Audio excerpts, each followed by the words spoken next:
जे agri stack रे जो माने ना रजिस्ट्रेशन करि परिबे नै से मानकर कोन असुविधा हो कोन सरकार जानि नांती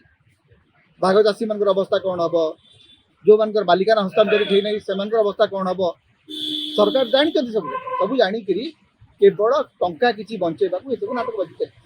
ओडिशा सरकार एवं तांकर कृषि विभाग एपर्यंत से जानी पारु नांती जे से चाषी मानक पई कोन करिबा उचित एवं कोन दरकार प्रथमे कहले जे आपण जदि एग्री स्टैक रे ना रजिस्ट्रेशन न करिवे ताहले आपणकर धान बिक्री हो परिबो ना तो धान जदि बिक्री हो परिबो नाही ताहले चाषी कोन करिवो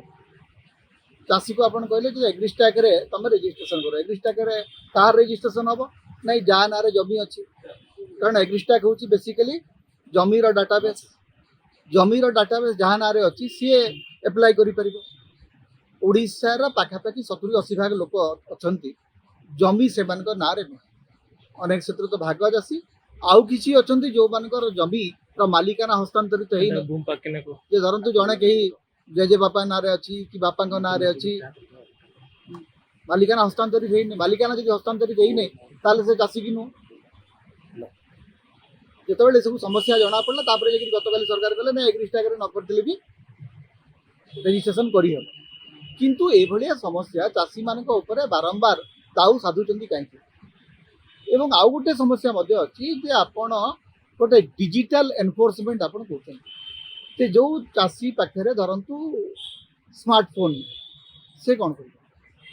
जो चाषी इंटरनेट संपर्क में जानी ना से कौन कर सरकार आस्ते आस्ते गोटे डिजिटालाइजेशन करने को जाइकरी गोटे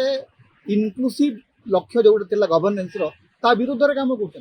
it goes against the very idea of constitution जे आपण जेकोसी क्षेत्र सब कथा पे आपणकर गोटे स्मार्टफोन दरकार तुरंत मो पाखे स्मार्टफोन ना मु इंटरनेट करि पारुनी ताले मु कोन कर सरकार एते मात्रा रे एट्रोसियस हबो this is a kind of माने डिजिटल टेररिज्म सरकार बाध्य करछि जे आपणक पाखे इंटरनेट जदि नाही ताले आपणक अस्तित्व का ना आपण जन चाषी आप धान करते आप जदि इंटरनेट रो व्यवहार जानी ना ताले आप धान बिकी पारे ये जे आगे जो मानकर नाही जन डिजिटल इलिटरेट से जानी ना केमती डिजिटाइजेशन करा ताले से कौन भारत रही योग्य नो नागरिक योग्य no I am a non technical person I don't want to use internet मो पे व्यवस्था कौन दिस इज वेरी गोटे लगुच जमी सरकार गुड़िक आस्ते आस्ते लोक अंटी माड़ी बसिक कहते तुम या कर जदि तुम न कर सुविधा वंचित हम चाषी मान सीधा सड़क शोषण कराफल जे तुम एग्री स्टैक रे तुम जदि ना ना ताहले तुम धान बिक्री कर चाषी मारण नीति चली संपूर्ण चाषी जिते चाषी गोटे सामान्य अधिकार पाइबा एग्री स्टैक रे ना रजिस्ट्रेशन न करने को पड़ो एथिपाई चाषी मान जेल भर आंदोलन करने को पड़ा रास्तार ओह्लैवा को पड़ा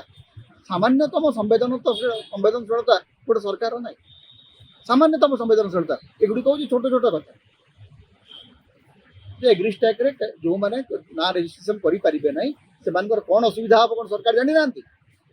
भाग चाषी मानकर अवस्था कोन हबो जो मानकर बालिका हस्तांतरित होई नै से मानकर अवस्था कोन हबो सरकार जानि सब सब जानि करी केवल टंका किछि बंचेबा को एतको नाटक बजिते चाषी मानकु बारंबार जो भली भाबरे ए सरकार अवहेलित करुछि एवं चाषी मानक ऊपर जो भली भाबरे आक्रमण बढ़ी चली चाषीर बात कोन अन्य चारा कोन अछि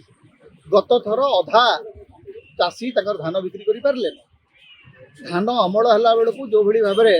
अवस्था हिछि केतबेले वर्षा होछि केतबेले स्टॉक रो समस्या नाही समस्या अछि तो से भितर चाषी निजे बुझी पार नहीं जे तार भविष्य कौन हम तार जीवन जीविका दुईटा जाक विपर्यस्त सरकार खाली कहते आम 800 टकार इनपुट सब्सिडी देलु कि से इनपुट सब्सिडी जो देले केते देले आपण गोटे कैपिंग करदे मन इच्छा क्या न पचारि न जन कैपिंग करदे एपटे चाषी प्राइवेट रे धान बिक्री कर सरकार प्रोक्यूरमेंट करूना